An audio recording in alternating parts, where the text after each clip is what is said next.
porque eu ouvi muitas vezes, né, as pessoas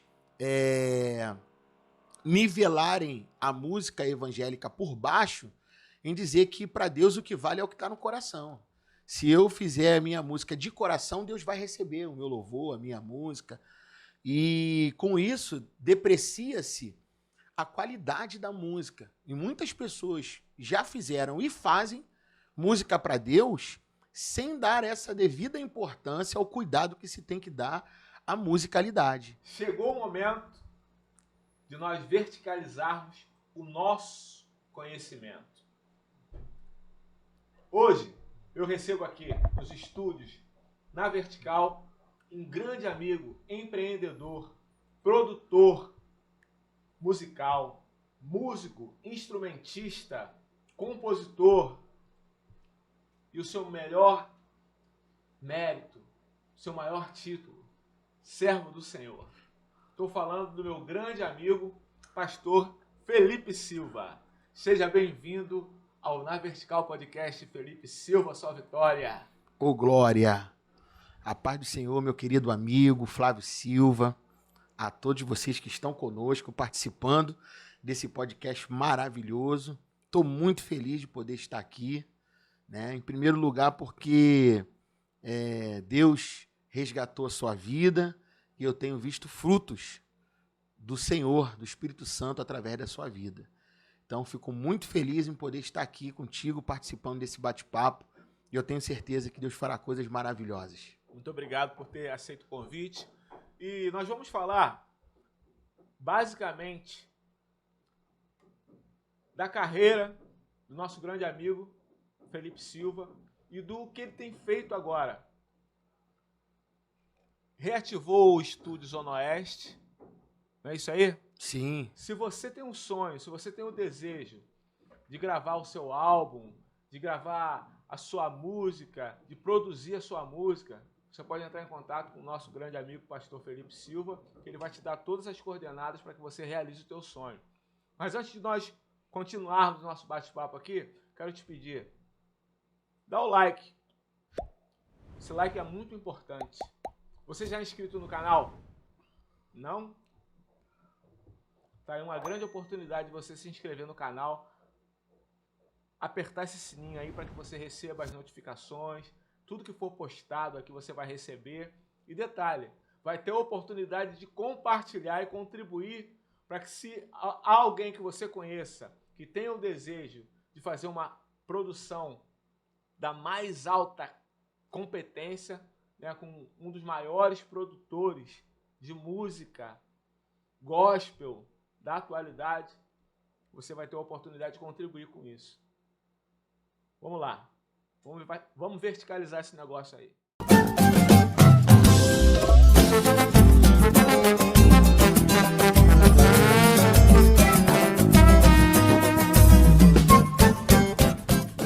Felipe Silva, fala comigo.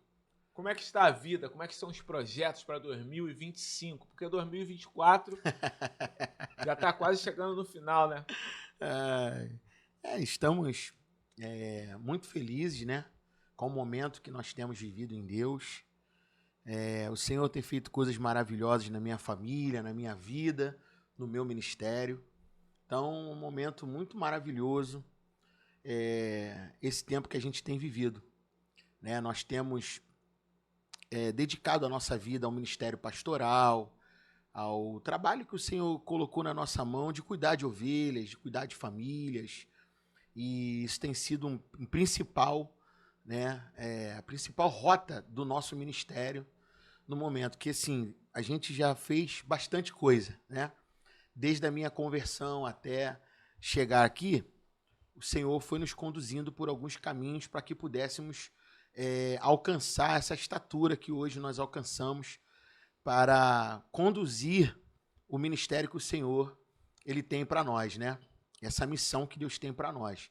Então, desde a minha conversão, com o início da musicalidade ali, que eu já vinha trabalhando com música a vida inteira, quem me acompanha e me conhece sabe que a gente, desde criança, trabalha com música, envolvido com música, através do meu pai, que era compositor, Então, através da vida do meu pai, eu me envolvi com a música e nunca mais saí, até ter um encontro com Cristo. E me envolvi com música com meu pai, lá com meus 9 anos de idade, época de escola de samba mirim, né? E viver todo esse processo de depois tocar com artistas grandes da música brasileira e gravar as músicas que nós tivemos a oportunidade de gravar. Foram mais de 350 músicas de nossa autoria, gravadas por vários artistas, por vários grupos de música brasileira do nosso país. Eu tive um encontro com Cristo. E a partir desse encontro com Cristo, nós produzimos algumas coisas, trabalhos nossos, né? Em primeiro lugar, em primeiro momento. Então nós fizemos o primeiro disco, o primeiro CD, que foi o Só Vitória. Depois nós gravamos o CD e DVD O Melhor Vem de Deus, que foi um trabalho muito evangelístico. A proposta era evangelística desse segundo trabalho, mais ainda do que o primeiro trabalho. Mas o segundo trabalho, esse trabalho, O Melhor Vem de Deus, foi um trabalho que tinha essa vertente evangelística, por isso nós trouxemos alguns amigos que trabalharam conosco a vida toda na música para participar desse projeto. Ali participou Vaguinho, ali participou o Sereno e o André Renato, né? O Sereno do Fundo de Quintal, fundador do Fundo de Quintal, e o André Renato, que foi meu parceiro em várias composições que fizeram sucesso, fazem até hoje na música secular do nosso país. Ali participou também o Crigo, que foi do Exalta Samba, o pastor Mido Virgínia, que inclusive ontem foi ordenado a bispo, né, lá em São Paulo, no projeto Mecadesh, meu amigo, quero mandar um beijo para ele e sua esposa, a bispa Sônia Cristina, mandar um beijo forte para essa família, que é a nossa família lá em São Paulo. Ali participou também conosco o Pichote, que gravou de gravações e regravações de músicas nossas, aí tá em torno de 16 músicas que o Grupo Pichote gravou nossas. Mas quem participou com a gente ali, o Mumuzinho participou com a gente, o Mumuzinho já gravou também 6 músicas nossas, né? Nos seus trabalhos. A primeira música do Mumuzinho, que fez o Mumuzinho ficar conhecido nacionalmente, a música Mande um Sinal, é uma música de minha autoria com o André Renato, uma música que o Pichote também gravou. Então, esses irmãos participaram conosco. Se tiver mais alguém, daqui a pouco eu vou lembrando. A minha esposa cantou comigo, né, no DVD também. Enfim, foi um trabalho muito legal, muito pertinente nessa área musical. Depois disso, o Senhor foi me conduzindo para o ministério da área acadêmica, da área dessa questão docente. Então eu fui estudar, eu fiz a minha faculdade de teologia, fiz 2 pós-graduações, né? Fiz uma pós-graduação na área de teologia do Novo Testamento, depois eu fiz gestão e docência do ensino superior, estou terminando um mestrado agora na área de educação, e a minha vida foi tomando um rumo diferente dentro do Ministério Pastoral. Fiquei por um período, fui ordenado pastor pela Convenção Nacional das Assembleias de Deus de Madureira, fiquei quase 11 anos pastoreando igrejas do Ministério de Madureira e agora, por fim, atendendo a um chamado de Deus, né, eu e minha esposa, junto com um grupo de irmãos que estão conosco, nós fundamos um ministério e nós estamos caminhando aí para esse estabelecimento desse ministério, né? Estamos trabalhando, o ministério se chama Igreja Evangélica Família Betesda. Estamos num período de oração, num período ainda de fortalecimento espiritual, estruturação para dar continuidade a isso que o Senhor tem nos chamado e nos conduzido nesse momento. E dentro desse tempo inteiro, na verdade, o Estúdio Zona Oeste, que foi uma coisa que pintou, assim, que brotou primeiro no coração do meu pai, né? Meu pai sempre falava comigo, isso estou falando desde a minha juventude, desde que eu comecei a gravar nos estúdios. Você sabe disso, você é um grande compositor, e você sabe que a vida do compositor é compor e estar no estúdio gravando para mostrar as suas músicas, né? Então, essa minha jornada de composição, ir a estúdios para gravar as músicas, para mostrar para os artistas, foi um tempo muito cansativo, né? Um tempo de uma dedicação muito forte, noites de sono perdida no estúdio, dias gravando, comendo pão com mortadela. Você sabe muito bem o que é isso. E meu pai sempre falava para mim, meu filho, a gente tem que fazer um estúdio, a gente tem que fazer um estúdio. Poxa, Deus te deu um talento, você estudou música, né? Porque eu estudei música também, né? Eu fiquei 10 anos da minha vida estudando música. Estudei 4 anos e meio na Vila Lobos, estudei mais quase 3 anos no SIGA, no Ian Guest, e E o meu pai via isso em mim, eu trabalhando com todo mundo, tocando, gravando, fazendo arranjos e etc e tal. E ele falou tanto comigo que nós decidimos, então, fazer essa parceria. Eu fiz com o meu pai essa parceria. Ele reformou da vida militar, pegou uma grana, né? Eu tinha feito meu primeiro contrato de exclusividade com a Warner Chappell. E aí peguei também uma grana naquela época, a gente juntou e aí fizemos o nosso estúdio. O Estúdio Zona Oeste, que fica ali no... Posso falar o endereço? Claro, fica à vontade, No mano. Parque Leopoldina, em Bangu. E se você não falar, eu vou falar 1 hora direto. Aí você Até já porque viu que... é o seguinte, se você não falar o endereço do estúdio, como é que a gente vai lá? É verdade, Grava? tem que falar, Não né? tem como. Então, na rua Expedito Ribeiro dos Santos, número 30, Bangu. Fica no bairro Parque Leopoldina, subbairro de Bangu, Parque Leopoldina. E lá, o estúdio já tem aí para mais de 15 anos, né? Nós fizemos vários discos ali, produções, produzimos N pessoas ali nesse período, né? Muitas pessoas passaram também por ali com participações, gravando seus singles, gravando músicas para também depois desenvolverem outros projetos. Então ali eu gravei muitos artistas já, né, que passaram por ali com a gente. E atualmente? Atualmente nós estamos produzindo, né? Como eu te falei, o Estúdio Zona Oeste, na verdade, ele nunca parou, né? Sim. Ele sempre esteve lá, a gente sempre esteve fazendo projetos ali, mas por um período de uma forma mais freada. Sim. Não com tanto... sem mergulhar muito e focar muito no estúdio, né? Porque lá no estúdio, ô Felipe, você, além de produzir, as pessoas que vão lá fazer suas canções, você também atua como músico, você grava. Sim, tem outros Arranjos. amigos meus que produzem lá no estúdio. Eu faço arranjo para eles também, para a produção deles, toco também. Porque isso né? requer muito tempo, né? Isso exige muito tempo. Muito tempo. Às vezes pessoas ouvem as músicas assim, principalmente música de qualidade, né? Porque hoje muita coisa se chama música que a gente fica até um pouco assustado. Mas música boa, música de qualidade, você precisa de debruçar sobre ela, né? Tanto desde a composição até a masterização. Né? A gente é um processo. Né? O antes, o durante e o depois. Para compor, você precisa de estrutura intelectual, né? Você precisa pensar a harmonia, pensar a letra, rever a harmonia, conferir se é isso mesmo que está no teu coração, que a inspiração está te conduzindo a escrever, olhar os pormenores dessa composição, né? E aí você chega num denominador final. Bom, a música é isso aqui. Agora vamos para a parte do arranjo. E aí é a parte da roupa da melodia. A gente costuma dizer, quando a gente estuda arranjo, estuda harmonia funcional, que o arranjo ela é a roupagem da música, dependendo para onde ela vai. Que tipo de ambiente essa música vai veicular. É como uma pessoa que vai para um evento. Então, por exemplo, se você vai a um casamento, você não vai colocar uma roupa de praia para ir num casamento. E vice-versa. Se você vai para a praia, você não vai colocar uma roupa que você iria num casamento, né? Então, o arranjo é exatamente essa formatação, essa estruturação para você trazer a música para o ambiente que você quer levar ela. Então, o arranjador ele tem que saber disso também. Que lugar que essa música vai ser veiculada, qual o ambiente que ela vai veicular. E ele vai trazer o arranjo, a proposta desse trabalho para esse arranjo, dentro de uma conexão com o produtor musical e o produtor artístico. Sim. E é daí que eles vão tirar essa concepção. E a partir daí se escreve um arranjo. Depois você vai para o estúdio. E aí você que já passou por esse processo várias vezes sabe o que eu estou dizendo, né? Você vai para o estúdio e aí vem aquela parte ali de fazer os testes agora, daquilo que o arranjador escreveu com aquilo que está no coração do produtor e do artista, do cantor, que vai ministrar aquela música ali. Então, até chegar no denominador final, teve um processo muito grande que conduziu esse trabalho, né?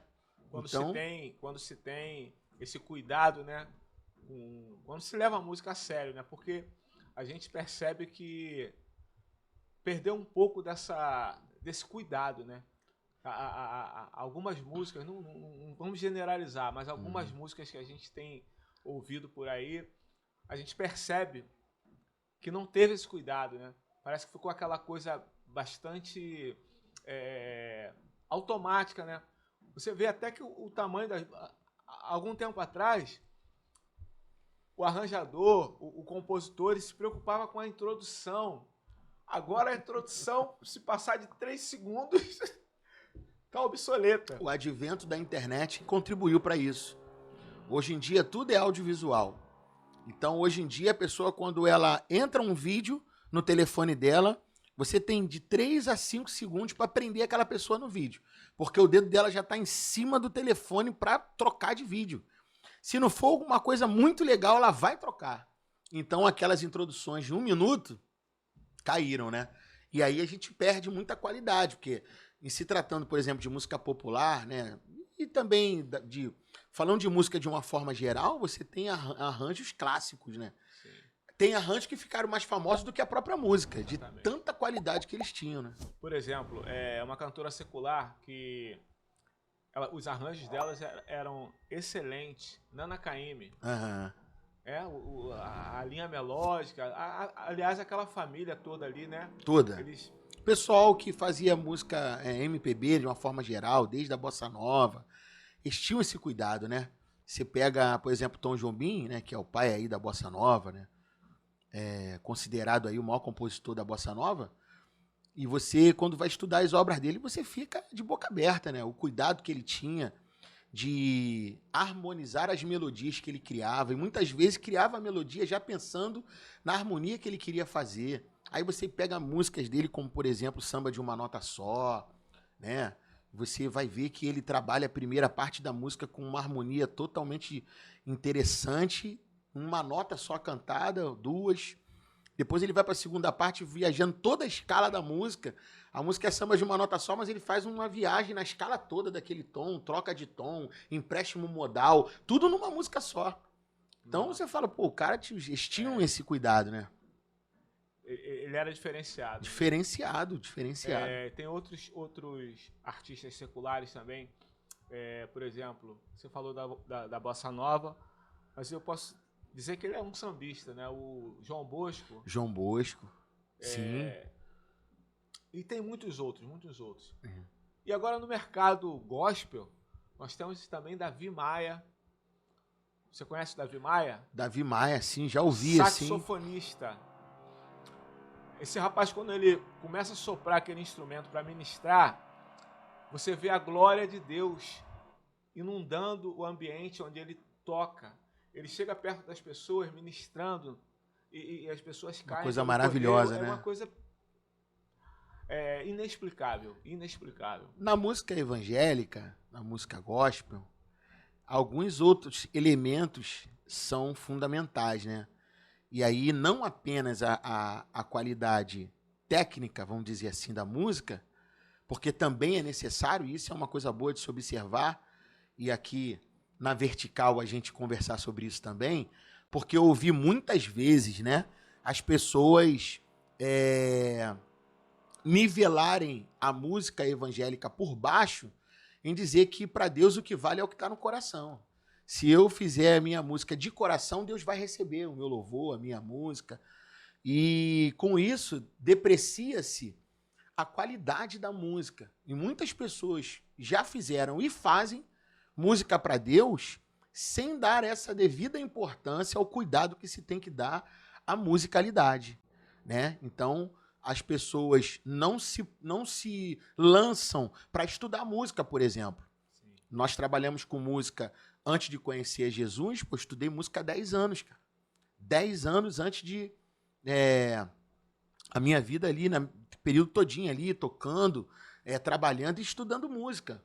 Né? Eu estudei música na Vila Lobos, eu tinha 11 anos de idade, cara. A minha mãe pegava o 391 comigo, eu saía do colégio meio-dia da escola, com 11 anos de idade. Minha mãe me buscava lá, ou ela ou meu pai, ia direto pro ponto do 391, quando meu pai estava de folga, ele ainda me levava. Mas trabalhava muito, então minha mãe muitas vezes me pegava meio-dia com a marmita na bolsa, ia pro ponto do 391 para eu ir para Praça Tiradentes. Eu tinha que estar lá 2 horas da tarde para minha aula na Vila Lobos. Eu comia minha marmita no ônibus, com 11 anos de idade, para estudar música na Vila Lobos e ter um conhecimento musical. E não era para Deus, não era para Cristo. Sim. Então hoje, quando eu fico observando as pessoas fazendo música para Cristo de qualquer jeito, meu coração dói, pô. Dói. E dizer, não, para Deus não precisa, não. Né? Eu fiz, se você pegar o meu projeto, tanto o primeiro disco quanto o segundo disco, você dá uma observada nos arranjos, nas harmonias, Muito nas bem melodias. elaborado. É uma coisa pensada. Nós ficamos 1 ano gravando disco. 1 ano gravando disco. E aquele ao vivo, O ao vivo também, 1 ano gravando ao vivo. muito ensaio. E eu né? trouxe pessoas para tocar no disco, pessoas que eu admiro musicalmente falando. Isaías Marcelo, que é uma pessoa muito conhecida, um cara muito conhecido, mas quem não conhece, Isaías Marcelo é fundador do grupo Exalta Samba. Ele era a mente brilhante musical do Exalta Samba, mesmo quando não era o produtor dos discos, mas ele dirigia os shows com a sua musicalidade, né? Depois ele passou a produzir também o grupo. É uma pessoa extraordinária. Hoje aí, essa carreira toda do Péricles aí, é ele que é o produtor e diretor musical do Péricles, né? E Jerominho Fernandes, Jerominho que é meu fantástico. amigão, quero mandar um beijo para ele. Hoje, se eu não me engano, ele trabalha com o Jorge Aragão, né? Se eu não me engano, ele é produtor musical e também do show do Jorge Aragão. Eu não tô acompanhando muito bem, mas assim, o meio secular. Mas pelo que eu vejo as publicações, eu sigo ele no Instagram e tudo, e eu vejo que ele tá com uma produtora muito interessante nesse meio. Trabalha com ele. Tem outros amigos meus que tocavam comigo em outras bandas que estão lá, como o próprio Neném Chama, que também é nosso irmão em Cristo, Sim. né? Tá lá na banda do Aragão também. Então, assim, eu trouxe pro disco pessoas que eu admiro na questão musical. O Nélio Júnior, né? Que estava produzindo agora há pouco aí também o Mumuzinho. Um músico também, um pianista de mão cheia, um arranjador fenomenal. Um time de primeira linha, né? A prateleira de cima foi que você selecionou para fazer esse álbum, né? Para participar com a gente lá. Maravilha. E...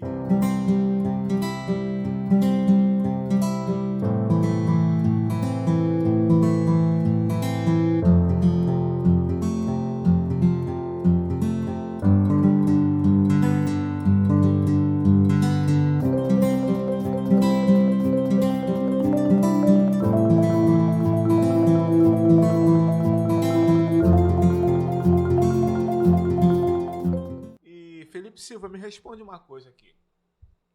Quais são os seus projetos após o doutorado? Você falou da...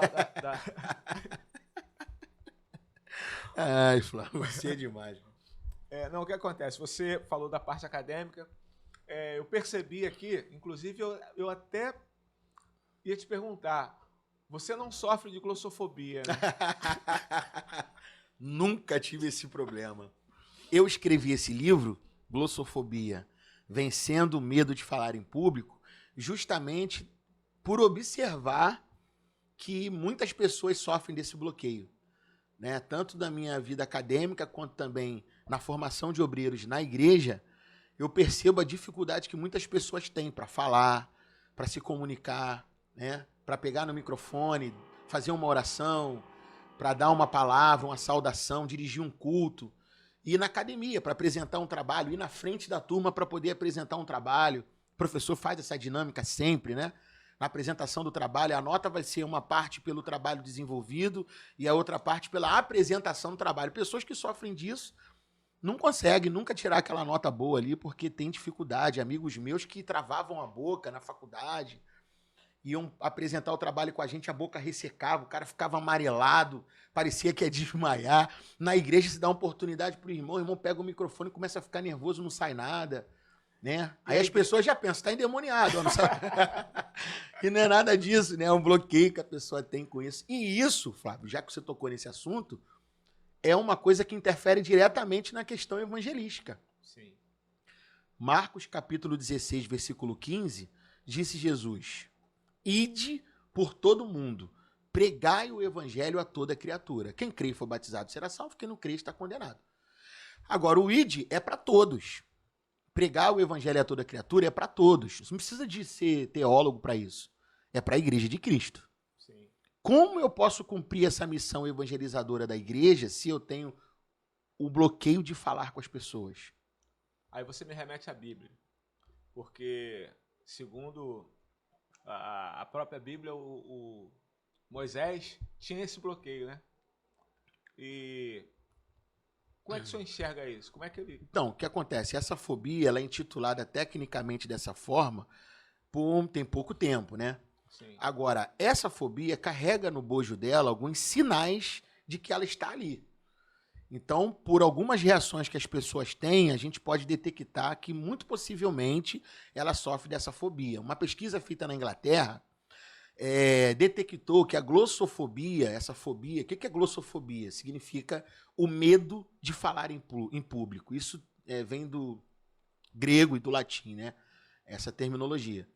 E esse medo de falar em público, ele deixa na pessoa alguns sinais, algumas reações, que vai desde a questão da queda de pressão, do travar mesmo da boca ali, da pessoa ter problemas emocionais, espasmos emocionais, coisas terríveis acontecem com a pessoa, né? Até desmaio, dores na barriga, uma série de coisas acontecem. E a gente identifica, biblicamente falando, Moisés, quando ele é chamado por Deus, ele apresenta uma dificuldade a Deus no intuito de não abraçar o comprometimento com aquela missão que Deus está dando para ele, né? Porque se talvez ele não tivesse, podemos dizer assim, né? A gente poderia dizer, não, isso não é um traço de glossofobia. Se ele, por exemplo, tivesse respondido para Deus, Senhor, eu posso até ir, o Senhor me ajuda só porque eu tenho um bloqueio na minha língua, eu tenho um bloqueio na minha maneira de falar, eu tenho língua presa, como algumas pessoas pensam que possivelmente Moisés poderia ter. Ele apresentaria o problema para Deus, mas ele não colocaria aquilo como um empecilho diretamente. Ele poderia dizer, ó, o Senhor mandou, eu vou cumprir a missão. Agora, se o Senhor puder me ajudar aqui só nesse detalhezinho, que eu tenho uma língua presa aqui, Senhor. Se o Senhor puder me ajudar, me ajuda nisso aqui que eu vou cumprir a missão. Mas não. Moisés apresenta aquilo como uma forma de não ir. Que isso sim é um traço de glossofobia. É a pessoa não querer cumprir aquela missão apresentando uma debilidade, uma falibilidade, uma dificuldade que ela possa possuir. Isso seria também, isso poderia ser classificado como o medo de falhar em público.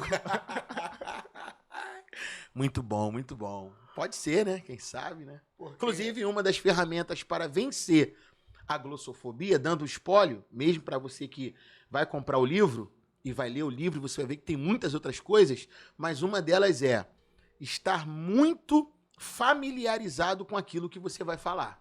Então, por exemplo, se é na pregação, e o livro leva para esse lado também, né? O lado da homilética, que é o inverso da glossofobia. A homilética significa a arte de falar em público, ou a arte de pregar em público. Então, quando você vai construir um sermão para você ministrar na igreja, ou uma palestra para um público, você deve ler exaustivamente aquilo que você vai trazer, a sua explanação para as pessoas. Então, você vai ler um texto bíblico. Marcos capítulo 1, do versículo 1 ao versículo 5. Leia esses 5 versículos até suas vistas sangrarem. Quando ela começar a sangrar, você vai saber que está apto para falar daquele texto, pelo menos começar a falar ele. Porque uma coisa muito ruim como plateia é você ouvir um palestrante que já no início da sua explanação ele começa lendo um texto e erra toda a leitura que ele faz. Se ele já está errando na leitura antes de começar a explanar o texto... É decepcionante, né? É decepcionante. Já mostra que ele não está familiarizado com o que ele vai falar. Porque se ele está lendo o texto errado, como ele vai explicar o texto certo? Frustra. Então, uma das coisas que ajuda a pessoa a vencer o medo é estar familiarizado com aquilo que ela vai falar. Se ela está familiarizada com aquilo, a chance dela errar é muito pequena. Maravilha. Pastor Felipe Silva, quantos livros até então?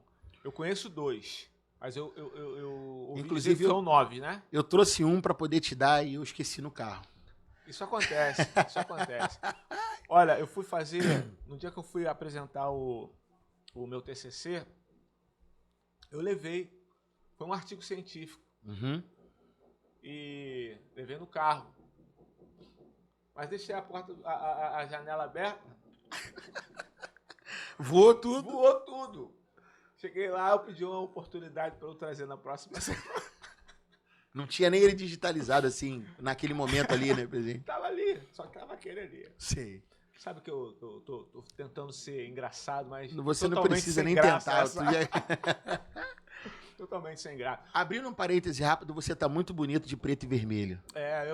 Eu vim te homenagear, eu sabia que você viria fantasiado, você ainda trouxe as crianças. Fantasiado, também. né? Pô. Vascaíno não é mole, né, cara? Olha só, deixa eu te dizer. Eu quero, nesse momento, antes de falar dos livros, mandar um abraço e tecer um agradecimento ao pastor Moisés Martins e à sua esposa, a pastora Vânia Martins. Pastor Moisés Martins foi meu professor no bacharel em teologia, na FAECAD. E lá, como meu professor, nós desenvolvemos uma amizade muito bonita em Cristo, né? Deus nos aproximou. Hoje nós somos amigos. Eu também estudei a pós-graduação, ele foi meu professor também. Hoje ele está se formando doutor, né, em ciência da religião pela PUC. É um grande amigo que eu tenho, é membro de uma das cadeiras da Academia Brasileira de Letras Evangélicas. E ele sempre foi um incentivador do meu ministério nessa área, como autor de livros. A gente, depois dessa amizade que a gente desenvolveu no âmbito acadêmico, ele sempre falava para mim, Deus vai te usar, você foi um compositor muito relevante no ambiente que você veio. E Deus quer usar agora esse teu talento, essa tua inteligência, para você escrever para o reino dele. E isso ele sempre falou para mim, até que um dia ele me fez um convite, me indicou para uma antologia que a editora Up Books, uma editora de São Paulo, iria fazer, com o título Famílias na Bíblia. Não, desculpa, Negro Crente. Negro Crente. É um livro que fala de racismo, fala de legado do negro no ambiente eclesiástico, né, na história da igreja. Sim. Muito interessante a proposta da editora. Eu escrevi o meu capítulo propondo exatamente uma reflexão do protestantismo, do pentecostalismo e da expressão musical do negro, que é o samba, como expressão da sua musicalidade própria dentro do ambiente eclesiástico. Escrevi falando sobre isso e, graças a Deus, foi aprovado ali pela editora e foi o primeiro livro que saiu que eu pude participar como um dos autores. Esse livro, inclusive, nós fomos convidados agora na última Bienal a participar de uma palestra. Eu falei sobre o capítulo que eu escrevi, outros autores estavam lá falando dos seus capítulos. Foi muito maravilhoso, muito maravilhosa essa experiência de participar desse livro e também da Bienal com a exposição desse capítulo que nós escrevemos. Depois dele, eu participei da antologia também como um dos autores do livro Famílias na Bíblia, também pela Up Books. Inclusive, me perdoe. Sim, favor. Não, fala. É um livro... Você tem, né? Maravilhoso. Glória a Deus. Nós estávamos estudando, eu e minha esposa, esses dias, inclusive lendo o capítulo que eu escrevi, que você escreveu, e discutindo e tal. Foi uma experiência muito gostosa, foi muito legal. Que Deus continue te usando, né? Eu tô na expectativa do próximo. Então, aí tu trouxe pra mim, hein? Ô, Glória. Aí depois desse eu participei também de um devocional dos Salmos. Aí depois desse participei também do A Fé que Vence Todas as Circunstâncias, que esse já tem o volume 1 e saiu agora o volume 2, e o volume 2 eu trouxe para te presentear. Aí eu lancei o meu livro, né? O meu livro sozinho, o Glossofobia, Vencendo o Medo de Falar em Público. Tá saindo agora um outro projeto com o tema da família, né? A restauração familiar. Um livro muito interessante, muito maneiro, muito lindo. Poxa, esse livro vai ser também fantástico. Como uma sequência desse livro que você está lendo com a sua esposa. Esses livros pela editora Trinitatis. Participei agora também de um livro bem acadêmico, né? Eu esqueci agora o título do livro, mas eu sou um dos autores de um dos capítulos do livro, falando também dessa questão do legado musical do negro e tudo mais. Daqui a pouco eu vou lembrar o nome do livro aqui e vou trazer aqui a antologia, que vai sair, tá para sair agora também no mês que vem, para ser lançado no mês que vem. E agora eu estou organizando uma nova antologia, né? Agora a editora me convidou para organizar, então eu estou levantando os autores, né? Inclusive quero convidar você para ser um dos autores dessa obra também. E essa obra vai ter um título assim muito interessante, que vai ser Deus para mim é o título do livro. E aí a gente vai trabalhar 3 perspectivas. quem Deus era para mim no início da minha vida, quem Deus é para mim hoje, depois de tudo que eu experienciei com Deus, em Deus e na minha vida, o que mudou na minha visão sobre Deus, e por último, qual é a minha perspectiva de futuro com Deus e em Deus. Cada autor vai falar dentro da sua proposta, vai ser uma obra muito maravilhosa. A gente já está começando a trabalhar na estruturação, organização dentro da editora, né, com a equipe editorial, para estar lançando essa obra no final do ano. E qual será a editora? Trinitate? Trinitate. Essa editora que tem feito essas parcerias conosco. Então, mais ou menos aí em torno de 8 a 10 obras até agora aí que a gente está tendo a oportunidade de participar. Inclusive, eu queria te agradecer por me conduzir ao pastor Moisés Martins, a sua esposa, pastora Vani Martins, que aprovaram.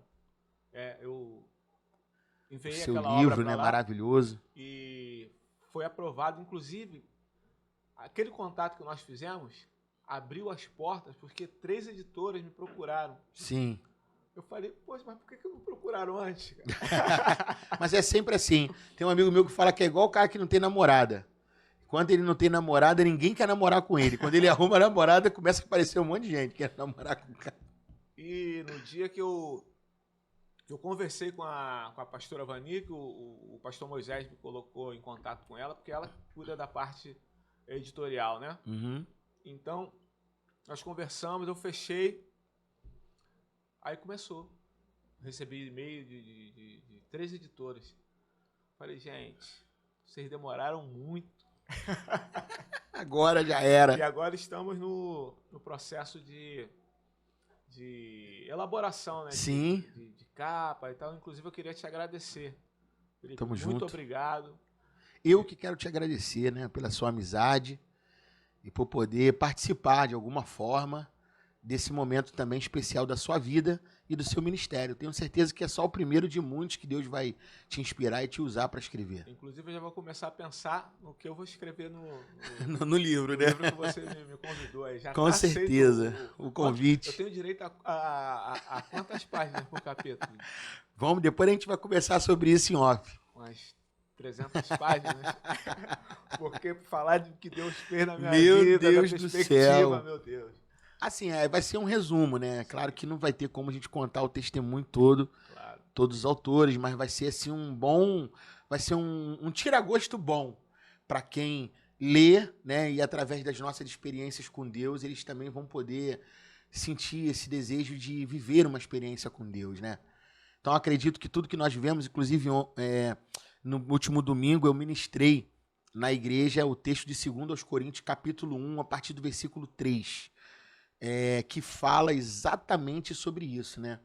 E Paulo está falando para a igreja de Corinto que as dificuldades, os sofrimentos, as lutas que os cristãos estão vivendo naquele momento, Deus vai ajudar todos eles a vencerem essas dificuldades. Primeiro, porque Deus é bom. E segundo, porque Ele vai, com isso, nos preparar para ajudar outras pessoas que também sofrerão com os mesmos problemas que nós estamos sofrendo hoje. Aliás, cada problema que a gente acha que tem é uma oportunidade de ajudar mais pessoas, né? Exatamente. De sanar o problema que talvez alguém esteja passando. Com certeza. Por coisa semelhante, né?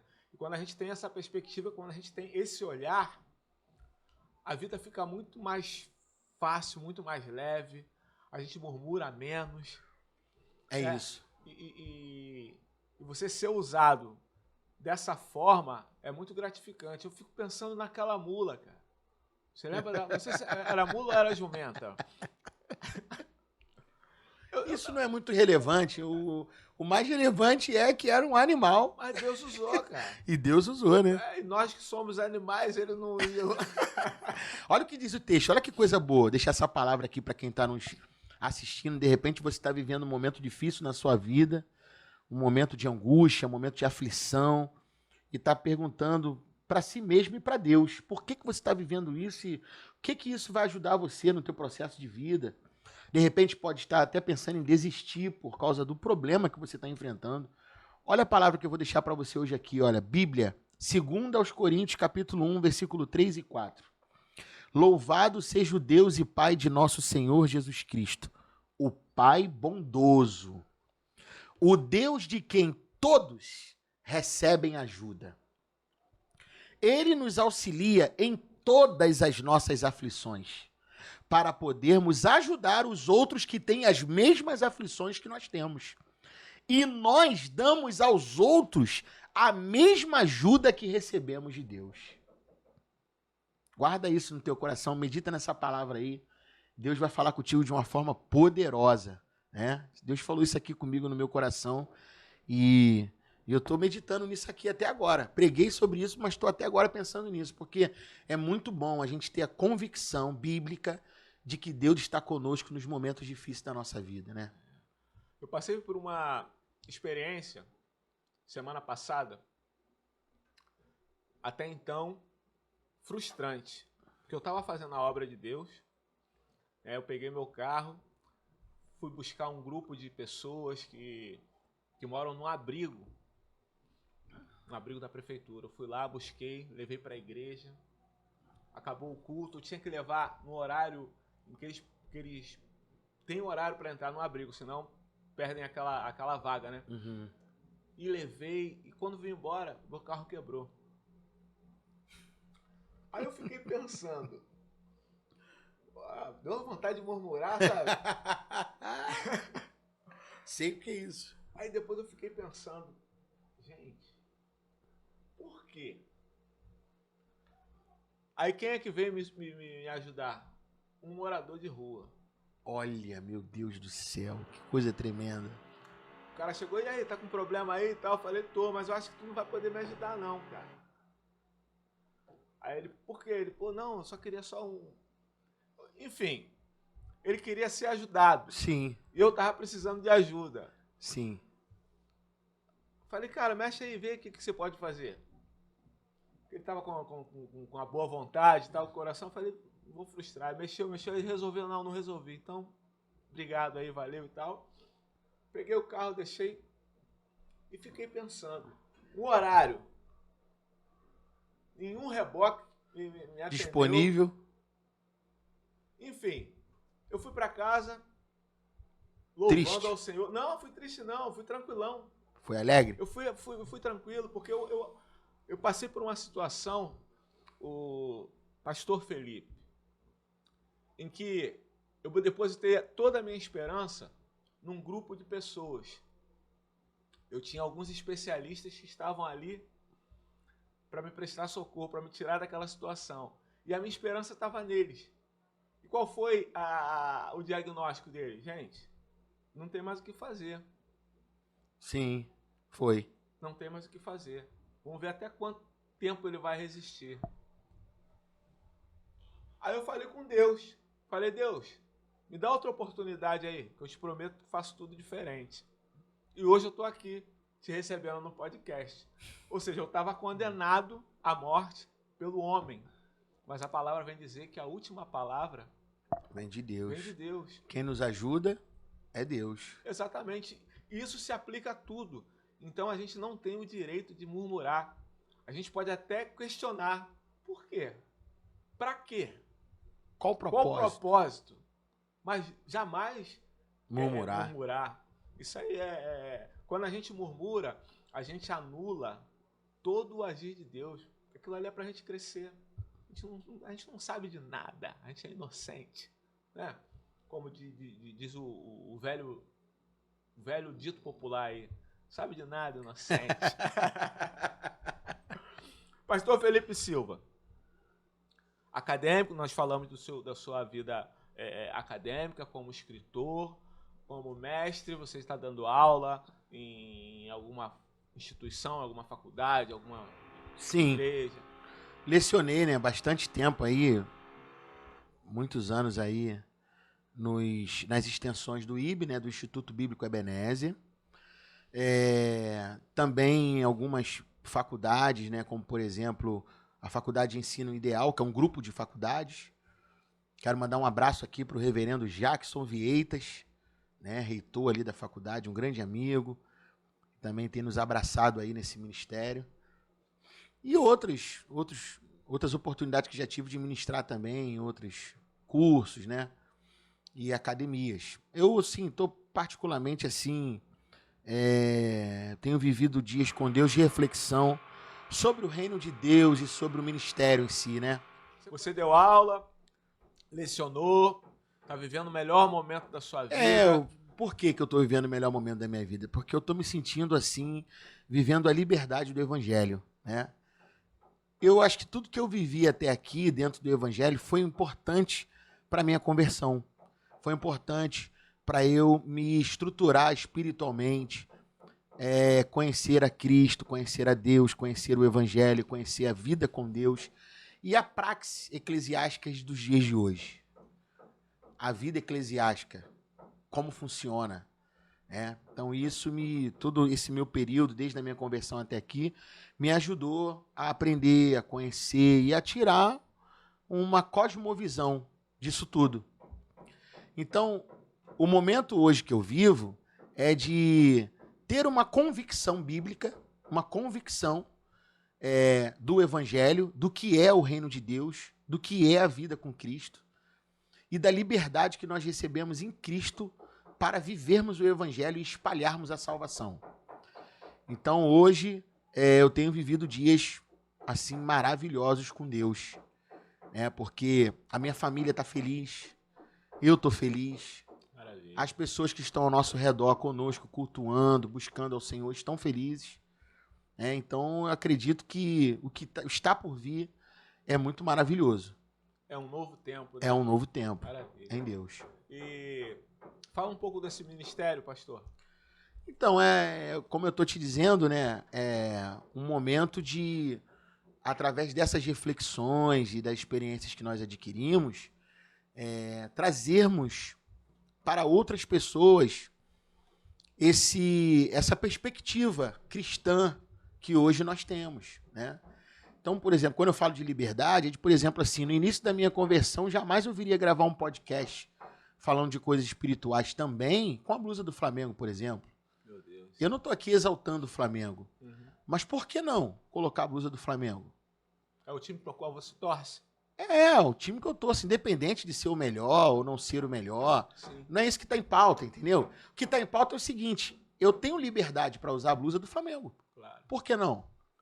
E eu, em outro momento, não faria isso e talvez olharia em alguma parte desse tempo que eu vivi, eu poderia olhar com um olhar até de reprovação para quem fizesse uma coisa dessa, porque eu acharia que isso era um absurdo. Idolatria. Uma idolatria, um absurdo, uma série de outras coisas, está fora da visão e etc, entendeu? Quando, na verdade, eu acho que muitas outras coisas vão de se observar. Como Jesus disse, coais um mosquito e engolis um camelo. Tem muita gente assim hoje, né? Oferecendo um evangelho do fariseu, como a menina que gravou a música que foi apedrejada, onde ela cantou aquilo. Mas ela cantou uma coisa que faz parte da realidade do ambiente que ela vive, pô. Que ela conhece, que ela vivenciou. E, infelizmente, isso não é parte só do ambiente dela, né? Infelizmente, hoje, esse farisaísmo pós-moderno está espalhado pelo Brasil afora. Como a demonização do samba. Do samba e de muitas outras coisas, né? O que você diria do samba como ferramenta evangelística? É uma ferramenta poderosa, merece ser usada, merece ter um olhar menos preconceituoso por conta de algumas denominações? Hoje, eu penso o seguinte, era um tipo de assunto que não deveria nem ser debatido. Se nós tivéssemos aprendido de fato o evangelho, nós não estaríamos nem debatendo isso em lugar nenhum. O problema é que a gente aprendeu mais a religião do que o evangelho. E aí, quando você aprende mais a religião do que o evangelho, você passa a debater assuntos que são irrelevantes. Porque você está respondendo pergunta que ninguém fez, ou que não deveria ter feito. Então, o samba é uma ferramenta como qualquer outra ferramenta que pode ser usada. Se não for o pecado, qualquer ferramenta pode ser utilizada para transmitir uma mensagem. Então, assim, a Bíblia, ela nos ensina que nós não devemos pecar. Não devemos pecar.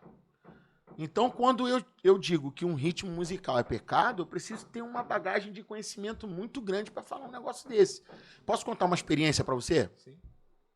Uma das igrejas que eu pastoreei, né, é uma igreja Assembleia de Deus que eu pastoreei, uma delas. Eu pastoreei 5, né? Uma delas eu tive uma situação, uma experiência com um senhor que era membro da igreja, uma ovelha da igreja. Eu cantei a música Só Vitória num culto. Cantei a música Só Vitória e tal. E aí esse irmão estava no culto, ele ficou escandalizado com aquilo e ele começou a falar mal de mim pelos cantos da igreja. Eu não sabia que ele estava falando mal de mim, mas ele começou a falar mal. Esse pastor está trazendo o mundo para a igreja, esse pastor e tal, isso não é crente não e tal. E começou a falar um monte de coisa de mim para os irmãos e todo culto ele ia, ficava no último banco e tudo que eu falava no altar, e aí esquece o samba, já não tinha mais cantado pagode nenhum na igreja, mas tudo que eu falava, se eu pregava uma palavra, se eu falava alguma coisa com a igreja, tudo ele retrucava, ele arrumava um jeito de dizer que estava errado e de fazer críticas e dizer que eu não era crente. Aí os irmãos começaram a ficar incomodados com aquilo e vieram falar comigo, ó, pastor, vou te falar com o senhor aí, porque eu não estou aguentando mais, o irmão está lá no fundo lá e falou o nome dele, não vou falar o nome dele aqui, uma questão de ética e tudo. Mas ele virou meu amigo, ele ficou meu amigo depois. Aí ia me contando, né? Ele falou isso, tal, porque eu sou cantor aquela música do senhor naquele dia. Eu falei, é mesmo, não fica chateado com ele não, vamos orar por ele e tal. Aí veio outro irmão, mas quase uns 10 irmãos vieram falar comigo. Meu Deus. Aí eu comecei a orar a Deus e pedir a Deus uma estratégia para conversar com ele. Já de cabelos grisalhos, né? Muitos anos na Assembleia de Deus e tudo. Aí eu falei, meu Deus, como é que eu vou conversar isso com ele? Músico, tocava guitarra. Aí até que um dia Deus me deu uma direção. Eu chamei 2 presbíteros que eram meus vice-dirigentes na igreja, chamei ele para um gabinete, para uma conversa. Aí ele veio, sentamos numa mesa como essa aqui. Aí eu falei com ele, meu amigo, eu queria pedir uma ajuda do senhor em relação à questão dos ritmos que eu devo cantar na igreja, que eu posso cantar para adorar a Deus. Eu fiquei sabendo que o senhor não gostou do dia que eu cantei a minha música assim, tal, e ele assim, muito... E eu queria pedir uma ajuda do senhor. Qual o ritmo que Deus aprova? Qual o ritmo que eu devo cantar, então, na igreja que Deus vai aprovar? Aí ele falou para mim, na hora, né? Ritmo? Eu falei, que tipo de música eu posso cantar assim que Deus vai aprovar? Aí ele falou, música para cantar na igreja é a harpa cristã. Falou para mim. Aí eu disse para ele, obrigado. Já saímos do zero, agora eu já tô tendo o norte. Então, as músicas que estão na harpa cristã, elas são músicas que Deus aprovou. Então, os ritmos que estão na harpa cristã são ritmos que Deus aprova, não é isso? Aí ele falou, é isso mesmo, pastor, esse negócio dessas músicas aí de hoje aí, nada presta. Só a harpa cristã. Eu falei para ele, tá bom, obrigado. Eu queria perguntar ao senhor que é músico, qual é o ritmo do hino 212 da harpa cristã? Os Guerreiros. Aí ele ficou parado pensando. Aí ele... Os guerreiros se preparam para a grande luta. É marcha. Eu falei, muito bom. Então isso quer dizer que marcha é um ritmo que Deus aprova. Não é isso? Ele falou, Eu falei, então eu vou cantar no culto. O teu cabelo não nega mulata. Aí ele deu um pulo da cadeira. Falou, que é isso, pastor? Eu falei, você não acabou de dizer que marcha é um ritmo que Deus aprova? Porque está na harpa cristã? Ele falou, não, mas aí depende da letra que o senhor vai cantar. Eu falei, bom, então calma aí, agora o senhor me colocou no nó agora. O que então define se uma música é uma música que Deus aprova ou não? É o ritmo que ela é tocada ou a mensagem que é transmitida? Aí ele parou e ficou pensando, né? Dentro do gabinete, na Assembleia de Deus. Aí ele falou, pô, agora o senhor me colocou no cheque, hein, pastor? Aí não dava, eu falei, mas eu quero a resposta do senhor. É o ritmo ou é a mensagem? Aí ele disse, eu não vou mais me meter nesse assunto, não. Eu falei, então estamos definidos assim. Fechado. Eu vou entender o senhor dizer para mim que é a mensagem que é o que realmente vai dizer se a música é para Deus ou não é para Deus. Porque a música que o senhor criticou, ela cita versículos bíblicos e faz uma abordagem bíblica sobre Jesus Cristo. Uma música que fala de salvação. que fala do sacrifício de Jesus na cruz, do sangue que ele derramou por nossos pecados, da crucificação, das dores que ele sentiu, que foi por mim e por você. Então, se isso não é de Deus, eu já não sei mais o que é.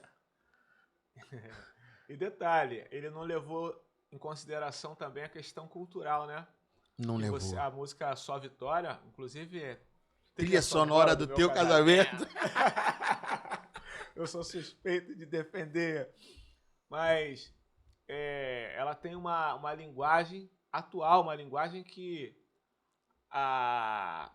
o público que receber essa mensagem vai entender, sem aquela religiosidade, sem aquele crentez que algumas canções... Não vamos condenar as canções. Não, acho que pelo contrário.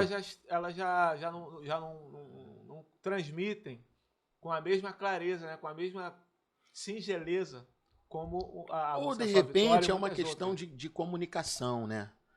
Uma questão de comunicação. Para um tipo de pessoas, você comunica de um jeito. Para outro tipo de pessoas, você comunica de outro. É a questão de missões, cultural e transcultural. Se você vai entrar numa região que as pessoas têm uma cultura e você vai apresentar Jesus para ela, você tem que conhecer a cultura deles. Com certeza. Você tem que apresentar Jesus na cultura deles. Vai te facilitar, as pessoas vão te ouvir, né? Se o apóstolo Paulo já escreveu isso nas Escrituras, né? Se a gente entende que Jesus ele nunca esteve preso nessas questões, pelo contrário, ele sempre foi uma pessoa que quebrou paradigmas religiosos para levar a salvação até as pessoas.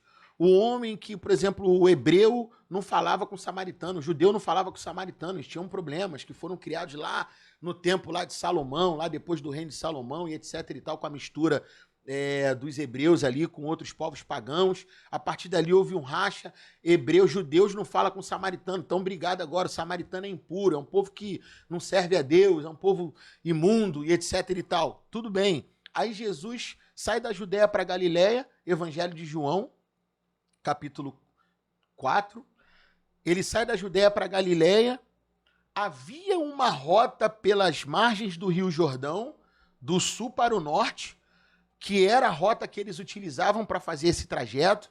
Aí o texto diz, era-lhe necessário passar por Samaria. Ele sai da rota dele, 34 quilômetros aproximadamente a pé, para passar por Samaria, para encontrar com a mulher samaritana e ganhar aquela mulher. Salvar a vida daquela mulher, transformar a vida daquela mulher. Falando com uma mulher à luz do dia, coisa que era um paradigma entre eles, de um homem não falava com mulher no meio da rua. Conversou com aquela mulher a sós, porque os discípulos tinham saído para buscar alimento. Olha só, não falava com mulher, quanto mais sozinho. Num poço onde as mulheres não iam naquele horário. E para finalizar, samaritana, para complicar a situação, mais ainda. Jesus fala com ela, salva aquela mulher volta para a terra dela, fala que conheceu o profeta, que falou tudo sobre a sua vida. As pessoas voltam para poder conhecer Jesus, pedem para Jesus ficar por mais um tempo ali. Jesus fica ali mais 1 ou 2 dias ali pregando ainda para aqueles homens, para depois continuar a sua rota. Quebrando paradigmas. Jesus entra na casa de Zaqueu, os religiosos ficam no portão falando besteira. Como é que ele entra na casa de publicano? Como é que ele entra na casa de pecador? Como é que ele senta na mesa de um pecador? Esse homem não pode ser de Deus. Olha o que ele está fazendo, envergonhando o relacionamento aí, a vida do judeu, e etc e tal. Enquanto eles estão lá fora falando tudo de ruim contra Jesus, por ter entrado na casa de Zaqueu, dentro da casa de Zaqueu está havendo uma salvação. Zaqueu está sendo salvo, está se arrependendo dos seus pecados, está sendo salvo em Cristo Jesus. Então, vai chegando um momento, você começa a ler o Evangelho e começa a perceber que algumas coisas deixam de fazer sentido para você. E aí você tem que fazer uma escolha. Você continua vivendo preso na religiosidade e fingindo que você não está vendo, que você está fazendo muita coisa que você não deveria fazer e deixando de fazer outras que você deveria fazer, e que você está ali dentro sendo aturado pelas pessoas que estão olhando para você o tempo todo como um leproso. Não. Tem uma hora que você tem que decidir o que você vai fazer. Até quando você vai viver nisso? Até quando eu vou ficar nisso? Não, não é isso que Deus quer para mim. Eu olho muito para Davi. Davi, quando ele deu aquele teco na cabeça de Golias. Antes de chegar esse episódio, Saul falou, cara, não vai lá não que tu vai se atrasar. Pô, o cara é brabo. Não vai não. Não, mas você quer ir? Beleza. Toma, bota a minha armadura. Saul quis dar a armadura pra ele. Ele até colocou. E, pô, como é que eu vou me mexer? Falou, não tem cara, como. Eu não sei mexer com esse negócio não, cara. E às vezes é isso que acontece. Você tem um talento, mas você não é aproveitado com aquela ferramenta que você sabe usar. A gente você tem amigo... dentro do ritmo deles. A gente tem amigos que tocam instrumentos de percussão, né? Instrumentos da música brasileira, oriundos da música brasileira, como, por exemplo, eu falo isso nos artigos que eu escrevi. O tantã, por exemplo. O tantã, que é usado no samba e no pagode, não é um instrumento que ele veio de outro lugar, não é. Ele é uma adaptação feita pelo sereno de um instrumento lá da conga, de um instrumento que era utilizado nas rodas de samba lá do Cacique de Ramos. Até chegar nesse tantã. Esse tantã que hoje é utilizado não tem nada a ver com a conga que era utilizada lá no samba, lá naquela época antiga lá, e que veio da África, etc e tal. E o repique de mão. O repique de mão é uma adaptação totalmente criada pelo Birani, não tem nada a ver com o repinique da escola de samba, que foi que deu origem ao repique de mão, quando ele virava o repinique no colo dele para tocar com a mão dele daquele jeito único que ele criou, né? Então, assim, as pessoas falam das coisas sem ter conhecimento de causa, sem ter propriedade para falar. E aí começa a querer colocar um jugo em cima das pessoas que não deve ser colocado. Meu Deus. Meu Deus. Muito bom esse papo contigo, pastor. Que horas tem? Tá cedo. Meu Deus. Tá quase na hora de você pagar aquele lanche abençoado. Pois é, era justamente sobre isso que eu queria falar. Mas olha, eu trouxe um grupo maravilhoso de louvor, que é liderado pelo meu amigo pastor Guilherme, né, um grande homem de Deus. E eu fiz um convite especial para ele, falei, vou participar do podcast Na Vertical com meu amigo Flávio Silva, grande Flávio Silva, mais conhecido na intimidade como Flavinho Silva. E eu gostaria que vocês fossem lá, porque eu quero que ele conheça vocês, eu quero que vocês toquem um louvor lá comigo, né? Eles estão aqui conosco no estúdio e eu gostaria de cantar um louvor. Era justamente... Se não for pecado, é claro, né? Em ritmo brasileiro, é possível? Ritmo brasileiro? É. É de samba? Fazer o quê, né? Pode? Não tá na harpa. Pastor Felipe Silva, você pode quase tudo aqui, cara. Só não pode pecar. É isso. Inclusive, eu gostaria de convidar a sua banda para se juntar a nós aqui. Opa! Nós fazemos um som que, afinal de contas, você falou que estudou na Vila Lobos, no Siga. Não, mas tô enferrujado, esquece isso. Mas vamos ver na prática. Vamos adorar o Senhor. Deixa eu te fazer uma proposta aqui, pastor Felipe Silva. Nós aqui do podcast Na Vertical temos um projeto. Inclusive, o senhor deixou bem claro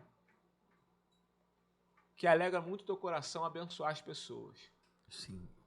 E faz parte desse projeto abençoar pessoas que têm o sonho, que têm o desejo de adorar o Senhor através do ritmo, do samba, mas não têm acesso, eles não sabem como fazer, não sabem, têm o talento, mas não têm o acesso. E nós temos um projeto de proporcionar esse acesso a essas pessoas. O senhor tem um estúdio, o senhor é arranjador, o senhor é produtor. Nós temos contato com algumas pessoas que têm esse desejo. A proposta é essa. Vamos trabalhar junto. Vamos trabalhar junto? Vamos, com o maior prazer. O que o senhor acha de nós criarmos, de nós montarmos uma produtora, quiçá uma editora? Muito bom. Pensa muito nisso. Bom. Pensa nisso. E o primeiro produto... Samba do Céu. Aliás, Som do Céu. Samba do Céu é do nosso amigo pastor Sérgio Sabino, que inclusive eu produzi o disco deles. Exatamente. Inclusive... Samba do Céu, pastor Sérgio Sabino, meu amigo, um beijo no seu coração. grande homem de Deus, pastorzão Sérgio Sabino. Esse é o SDC, o Som do Céu. Irmão, que coisa linda, hein? Som do Céu em ritmo de pagode, só pode ser do céu mesmo. Já tá pronto? Já estamos trabalhando nisso aí, né? Eles estão desenvolvendo aí esse projeto. Creio que em breve terão surpresas aí, novidades do Som do Céu aí para todo mundo poder adorar o Senhor junto com o Som do Céu também. Que maravilha. Vamos chamar essa galera pra cá, né? Vambora. Vamos nessa? Tem pedido, né? Você vai aceitar o meu pedido? Vai atender o meu pedido? Vambora, o seu pedido é uma ordem. Pois é, até porque... Keila, você lembra do nosso casamento? A trilha sonora do nosso casamento? Pois é. Nós recebemos um presente do nosso grande amigo pastor Felipe Silva, que cantou essa canção quando eu olhei nos seus olhos e... Disse sim. Vamos poupar de detalhes, né?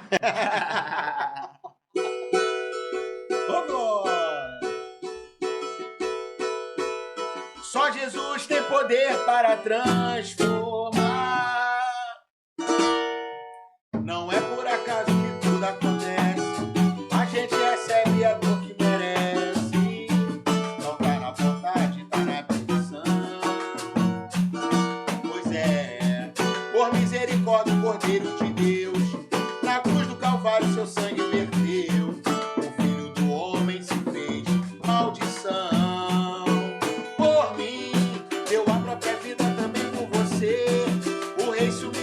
Salvar todos nós, sofrendo calado, gemeu, suportou. Ai, ai, ai, ai, papai. Diz o que tá faltando pra você notar, que a sua vida não sai do lugar. Coloca os teus planos no altar do Senhor. Se arrepender não vai. Amigo, refúgio dos seus. Assume a postura diante de Deus. Vambora! Pois nada chega ao fim sem o Senhor da glória deixar. Olha o que fez por mim, foi demais, demais. Abre o seu coração, só vitória você vai encontrar. Só Jesus tem poder para transformar. Pois nada chega ao fim, pois nada chega ao fim sem o Senhor da glória deixar. Olha o que fez por mim, foi demais.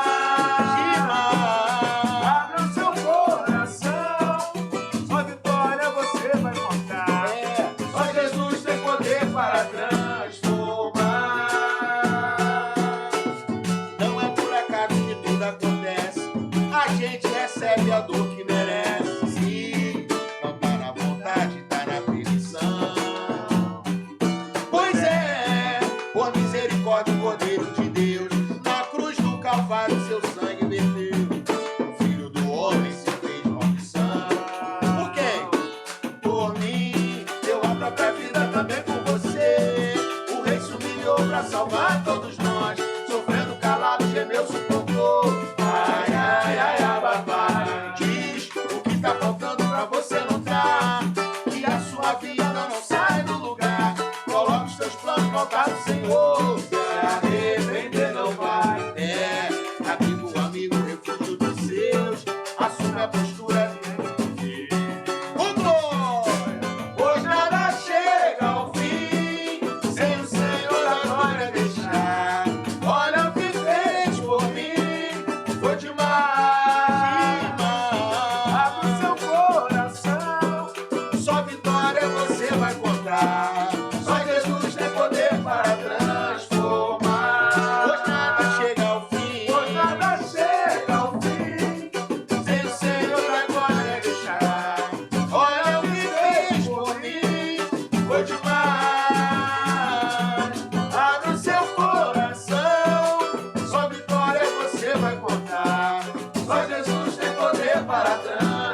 relevante para você?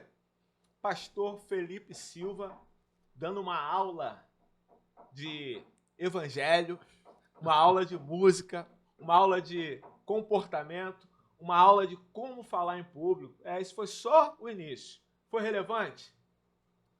Coloca aí, hashtag foi relevante. Compartilha, comenta, porque é muito importante que você se inscreva no canal, acione o sininho para receber as notificações, para ficar por dentro de todo o episódio que a gente publicar aqui, tá beleza? E eu quero agradecer meu amigo pastor Felipe Silva por ter aceitado o nosso convite, por ter dedicado esse tempo para dar essa explanação maravilhosa acerca da tua carreira, acerca do grupo Som do Céu, que daqui a pouquinho vai estar aqui fazendo aquele som do céu para brilhantar ainda mais esse podcast. As considerações finais. Manda um beijo para dona Mara. Com certeza. Olha, Mara, você viu o que ele falou aqui, mas fui eu que pedi para ele me lembrar, né? E dar uma oportunidade para esse momento, meu amor. Quero mandar um beijo para minha esposa maravilhosa, uma mulher de Deus, né? A Mara Silva. Ela que tem sido aí uma grande ajudadora no ministério, todo esse tempo aí que eu tenho trabalhado para Jesus. Construímos juntos uma família linda. Nós temos 4 filhos maravilhosos. O Filipinho que está com 20 anos, né? Fazendo letras, português e italiano na UFRJ. Estudando, se dedicando, tecladista da igreja, né? Um adorador do Senhor. Meu filhão, Felipe Filho, Lucas Emanuel, nosso batera, o batera da igreja, 14 anos, né? Meu amigão também, está aqui com a gente no estúdio com a blusa do Mengão. Também o Miguel Azaf, né? O índio, tá aí também com a gente, 6 aninhos de idade, aliás, 8, já tá com 8, 6 aninhos, agora tá a Sara Radassa, que é a caçulinha, né? Então, um beijo pra minha família querida, sem a minha família eu tô lascado, Flavinho. Eles são mão esquerda, mão direita, me ajudam em tudo, a gente é muito unido, né? A gente tá muito junto em tudo, e eu quero louvar a Deus pela restauração da minha família, desde o dia que eu conheci a Jesus Cristo. Deus abençoou a minha casa de uma forma sensacional e eu tenho vivido dias maravilhosos desde então com a minha família. Então, um beijo para minha família, minha esposa e meus filhos, em nome de Jesus. E família Bethesda também, um beijo no coração de cada um de vocês. E vocês são a família espiritual que Deus nos deu. E eu também estou muito feliz com Cristo, em nome de Jesus. Obrigado, Flávio Silva. Tamo junto. Vamos louvar a Deus, né? Só se for agora. Vamos lá, verticalizar o nosso conhecimento musical. Tem uma canção de sua autoria que eu amo de paixão. Inclusive eu tinha até o desejo de gravar, mas eu ouvi uma gravação que inclusive o Thales Roberto participou com o grupo... Qual é o nome do grupo? Um Som. Ministério Um Som. Ministério Um Som. Que canção linda. Poderia dar uma palhinha? Com certeza. Decidi mudar. Eu também. Eu vivi sem saída pelos cantos, sempre em prantos. Eu não sabia que podia mudar.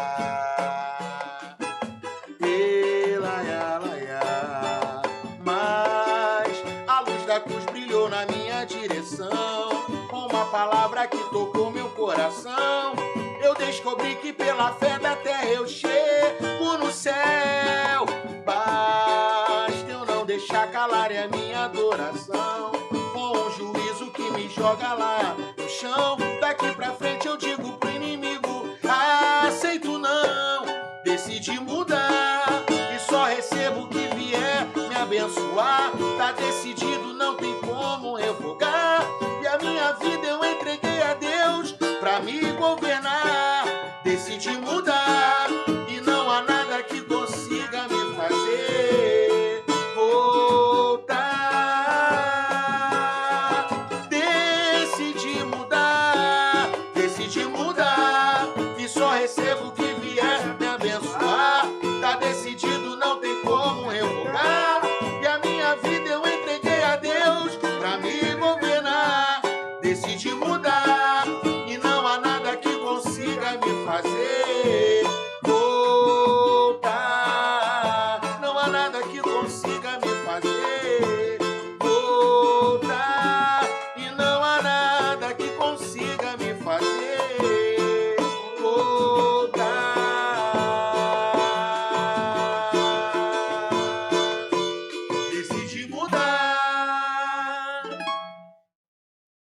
Vermelha. Coisa linda. Mido Virgínia, meu amigo. Bispo Mido Virgínia. Bispo Mido Virgínia. Deus abençoe, Mi. Vamos lá.